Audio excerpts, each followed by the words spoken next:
Good morning, everyone. Today I am plumbing up an IBC tote. This is just a regular.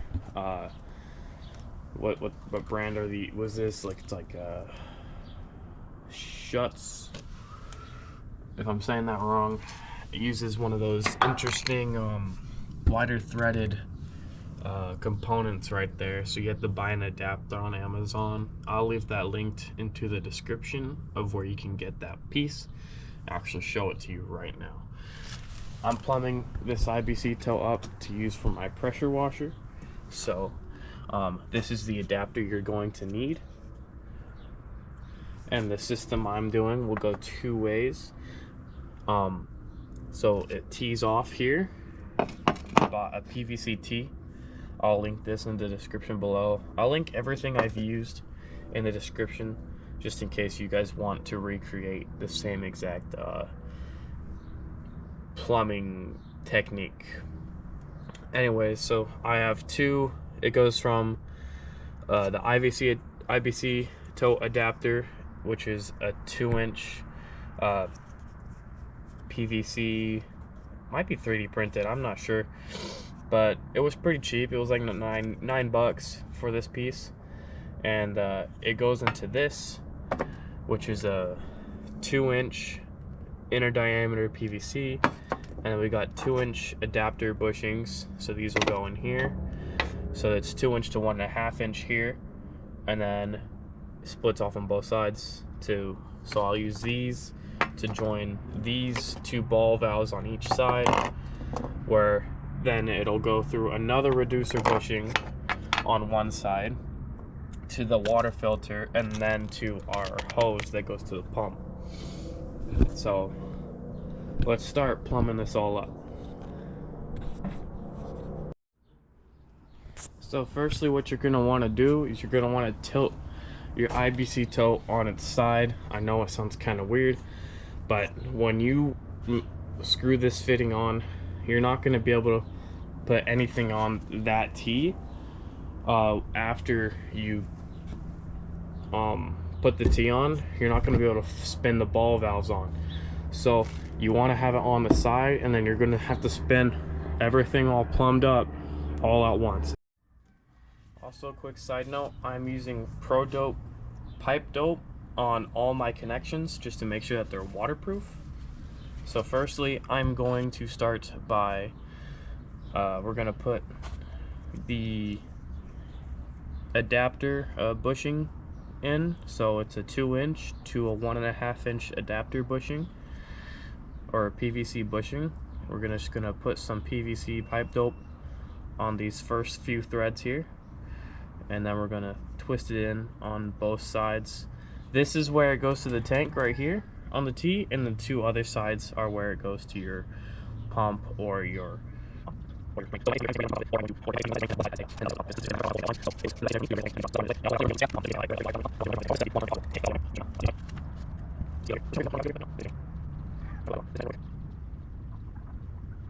Now let's thread this side on. I have gloves here because it makes it easier to tighten down the connections.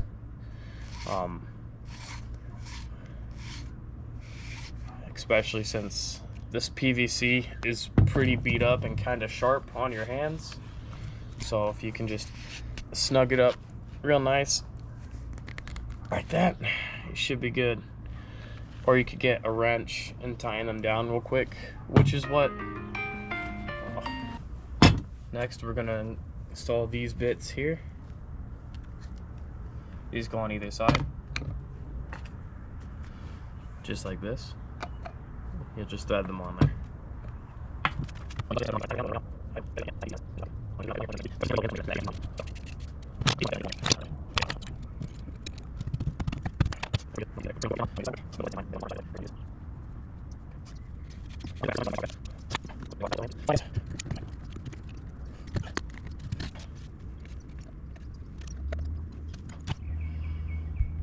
Alright, this is what it looks like so far.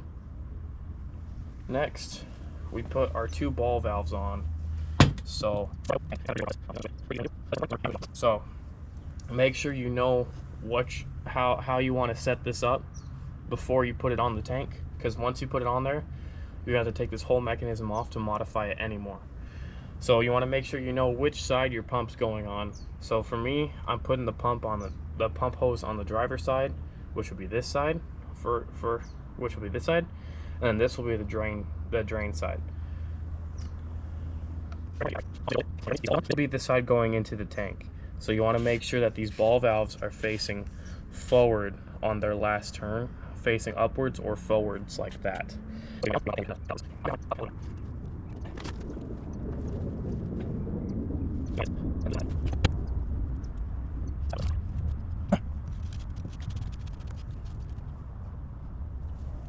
Alright guys, so kind of like this. Now, I'm just going to thread this on with no pipe dope for the drain side, because I'm thinking if I do end up running a pump, it's going to end up needing to come off, and it's just going to be like that. Now for this side, we are running a filter, so we're going to need another reducer bushing, and we're going to use this, and then we come into the filter here, which I will link this to. I will link every single part I used. This will face downwards.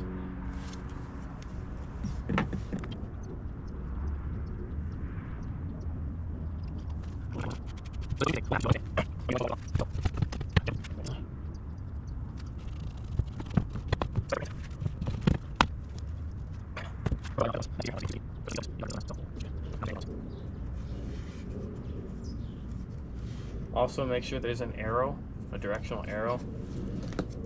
Make sure to put it on the right side. I almost just put it on the wrong side, so that would have been bad. For the filter, you just simply put in your 1-inch barb, which you will attach your hose to. Now we spin this whole thing on, which I'm not gonna be able to record, but I'll just cut to afterwards. I'll record a little bit of this. So this is basically what you're doing here. If I can adjust my camera a bit. So basically, you're spinning this whole thing on as one piece. It's kind of weird, but it's gonna look so much more organized, and when you're done, you're gonna have it like this.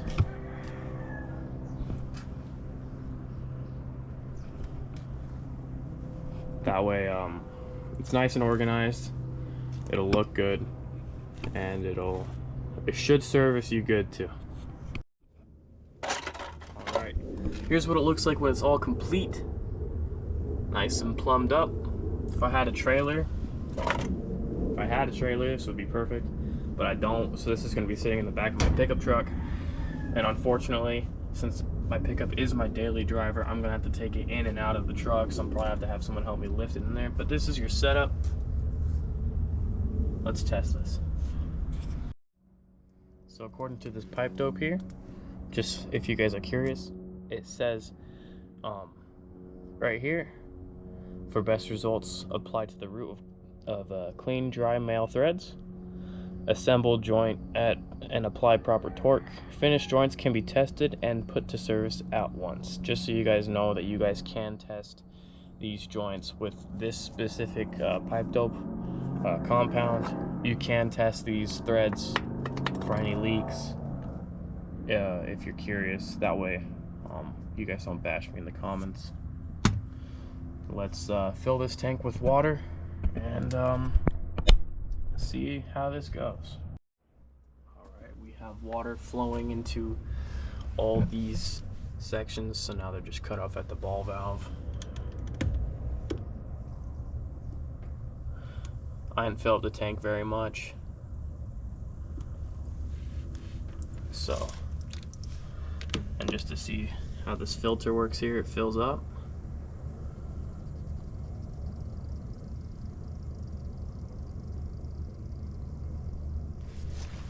It should come out here. Yep. Alright, this is all good. We are ready to start pumping. I'm gonna let this drain now. It appears that this filter's leaking a little bit, which is completely okay. I hadn't tightened it down all the way, so that's fine. If you enjoyed this video, please like and subscribe. Thanks for watching.